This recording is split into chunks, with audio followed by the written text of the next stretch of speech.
Good morning friends, welcome back to my channel. তো আজকে তোমাদের সঙ্গে একটা নতুন রেসিপি শেয়ার করব। তো দেখো, এটা তোমরা কেউ চিনতে পারো কি না, কচুরলতি।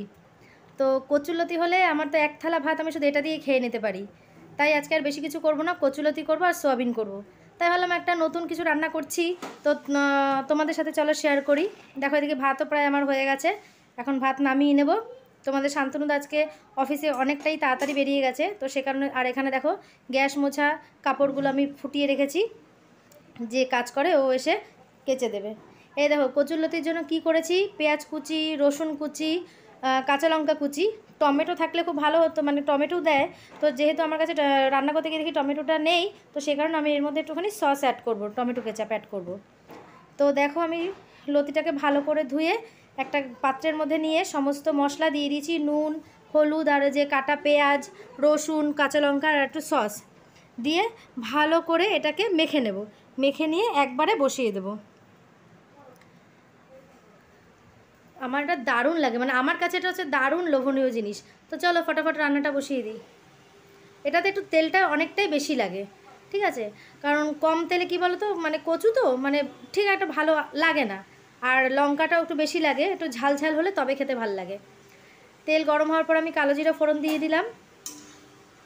দিয়ে তারপরে আমি মেখে রাখা কচুরলতিটা আমি এর মধ্যে দিয়ে দেব। দিয়ে ঢেকে ঢেকে আমি করব এটা। এর মধ্যে আমি কোনো রকম জল অ্যাড করব না, আমি পুরো এটা তেলের ওপরই রান্না করব। তো যেহেতু এটা একটা নতুন জিনিস, তো সেহেতু তোমাদের সাথে ভাবলাম চলো একটু শেয়ার করে, একটা ছোট্টখাট্টো ভিডিও একটুখানি শেয়ার করা যাক তোমাদের সাথে। আর কমেন্ট করে বলো আমার এই রান্নাটা তোমাদের কেমন লাগলো। যদি ভালো লাগে একটা লাইক করে দিও। আর যে বন্ধুরা আমার চ্যানেলটাকে অলরেডি সাবস্ক্রাইব করে রেখেছো তাদেরকে তো অনেক ধন্যবাদ। আর যারা আমার চ্যানেলটাকে এখনও সাবস্ক্রাইব করোনি, যদি আমার ভিডিওগুলো তোমাদের ভালো লেগে থাকে তাহলে প্লিজ আমার চ্যানেলটাকে সাবস্ক্রাইব করে আমার পাশে থেকো। আর পাশে থাকা বেল আইকনটা অল করে রেখো, যাতে নতুন নতুন ভিডিও আসা মাত্রই তোমাদের কাছে পৌঁছে যায়। তো দেখো, সব কিছু দিয়ে নিলাম। আর আমি অ্যাড করবো এর মধ্যে কাশ্মীরি লঙ্কার গুঁড়ো। মানে যা যা অ্যাড করেছি, পেঁয়াজ, রসুন, আদা না কিন্তু, পেঁয়াজ, রসুন, তারপরে কাঁচা লঙ্কা আর কাশ্মীরি লঙ্কার গুঁড়ো লাস্টে আমি অ্যাড করে নিলাম। দিয়ে এখন ভালো করে এটাকে নাড়াচাড়া করবো আর ঢেকে ঢেকে রান্না করবো। আর পাশে দেখো, আমি সয়াবিন আলু সেদ্ধ করে নিয়েছি, এটা আমি রান্না করে নেবো। কারণ যেহেতু কচুরলতিতে আমি বেশি কিছু লাগেই না, ওই জন্য আজকে মাছও ক্যান্সেল করে দিয়েছি, জাস্ট সয়াবিন আর কচুরলতি। তো সয়াবিনটা তোমাদের সাথে শেয়ার করছি না, এটা শেয়ার করার কি আছে, এর মধ্যে তো পেঁয়াজ, আদা, রসুন, টমেটো সব কিছু দিয়ে পেস্ট করে তারপরে রান্না করছি।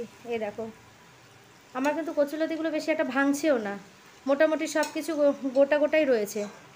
একদম আস্তে করে হাতে নাড়াচাড়া করতে হবে আর কি কচুরলতিটা। মোটামুটি যখন সেদ্ধ হয়ে গেছে, তারপর আমি এর মধ্যে অ্যাড করলাম পরিমাণ মতো চিনি, সেটা তোমরা তোমাদের স্বাদ অনুযায়ী অ্যাড করবে। তো এটা একটু হালকা, মানে বেশ নুন মিষ্টির ব্যালেন্সটা হলে ভালো লাগে খেতে।